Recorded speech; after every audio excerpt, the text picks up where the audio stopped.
Hello and welcome. I am so excited you decided to join me today for this lesson. I'm Monta Monique, founder and creator of MoveOverMozart, offering traditional lessons but for today's learners. So if you want to learn music how you want, where you want, and when you want, you found the right place. Now, whether you're a new beginner, an intermediate, or an advanced student, or maybe you're just someone who's coming back to music after a long time because you simply love learning about music. So in today's lesson, we're going to be looking at setting up your piece for success. Now, this is part of creating a solid music foundation, so if you're curious, keep watching and listening.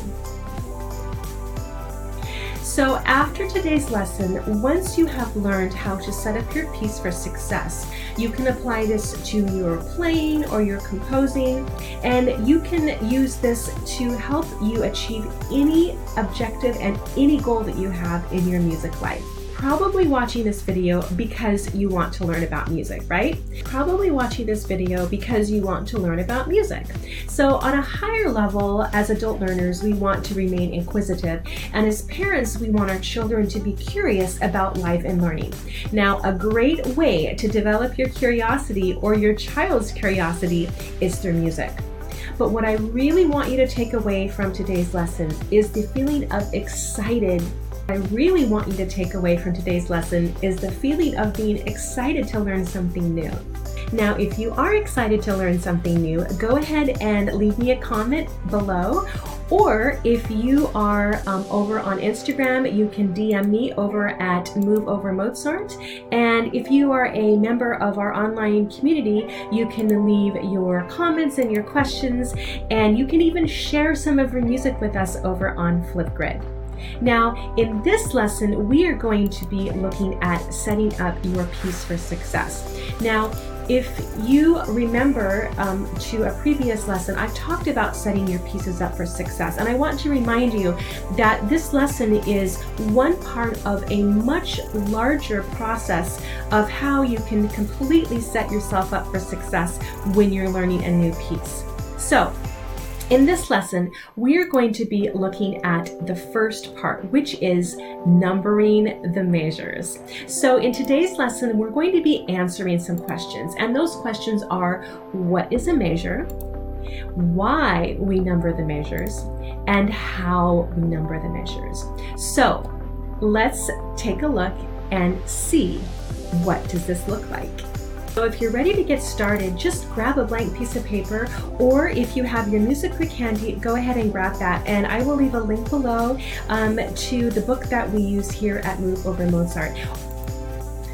Or you can pause the video right here and download the simple free guide I've created just for you to help you follow along in creating your success in music. Couple things that I want to clarify for you. So a measure can take many shapes and forms. So I want you to have a look at a few examples. So measures can sometimes look like this, and sometimes measures can look differently. So before we continue, I want to share with you a couple ways that measures can look. Not all measures look the same. So let me show you an example. So sometimes measures look like this. This is a double bar line. And sometimes measures can look like this. So remember, when we are numbering our measures, don't be alarmed if you see a measure that might look a little bit different. Now, there are many reasons why we number our measures, and I'm going to give you just a few really short, simple examples. So when I say I'm going to practice measures 1 through 13 today, and tomorrow I'm going to practice measures 13 through 30, it helps you isolate a practice spot that you can identify, and it also helps you to set goals. Now, another reason that it's very important to number your measures is that it helps us communicate. Say, for example, if we are in a small ensemble or we are playing a duet with another in the music. Now, I have one little thing I need to share with you. Not all measures are created equal, and we're not going to talk too heavily about this, but I do want you to be aware. So there is the exception. If you have a piece that starts with an incomplete measure, this is called the pickup measure, you do not add a measure number to that incomplete measure. Okay, now that we have all of this out of the way, let's take a look at a piece, and the piece we're going to be looking at today, it's just a simple piece, and if you've been studying with me in your level ones, you probably have played this piece before. We're going to be numbering our measures in the minuet in A minor. So let's go over and let's take a look and let's start to measure our numbers. So before we begin step number 1, I want you to start looking at the step number 2 because this will relate how we measure our numbers. But before we do that, I want to ask you a question. Now, I don't want you to panic, but here's what I want you to be thinking about. So the first question I have for you, and make sure you share this with me because I want to know what you know. The first question is, where do you place your measure numbers, and do you use different colors for your measure numbers? And the second question I have for you is, do you like to put your measure numbers inside the measure? Do you like to put your measure numbers on top to the right or to the left? Where do you put your measure numbers?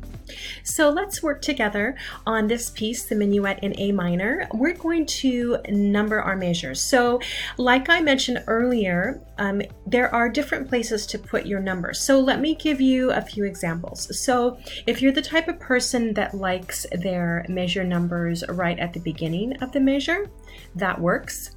If you're the type of person that likes the number measure inside the measure, that can work too, but be very careful to make sure the number doesn't cover up a note. So let me give you the wrong example, and I'm going to put this in the color red so we know this is what we're not going to do. So when you're numbering your measures, you don't want to write, for example, a number 3 here because that covers up the finger number, or you don't want to write a measure number, let's say for example, on top of a note because then you can't see the note that you need to play. So let's erase those and let's go back. So let's grab a pencil. Now, like I mentioned earlier, if you're the type of person that likes to use colors, you can do that. But for this case, I'm just going to use a regular black pencil. So we have measures 1 and 2, and I think for this example, I think I'm going to put my measure numbers inside the measure, being careful not to cover up any important information. Now, the nice thing here is they already have some measure markers, but if you have ever been in a competition before, or if your teacher requires that you number each measure, you still, and if it were me, I would still write my own number 5 in the measure, just because I think when you're practicing, you can easily identify your own writing. Now, remember we talked about way measures look, and so here's an example of a different type of measure. And so if you remember back to one of our previous lessons, this is a repeat sign, so that means you would go back to measure number 1. But for this example, we're going to keep numbering our measures because that's the focus. So here we have measure 9, and we have 10, 11, 12, 13. Moving down, then we have measure 14, 15, 16, 17, 18. And if you need to pause the video if I'm going too fast, that's fine. Just pause it and pick up where we left off. Measure 19, 20, 21, 22, 23, and 24. And let's just check to make sure we have all of our measure numbers correct. And we have a repeat sign here.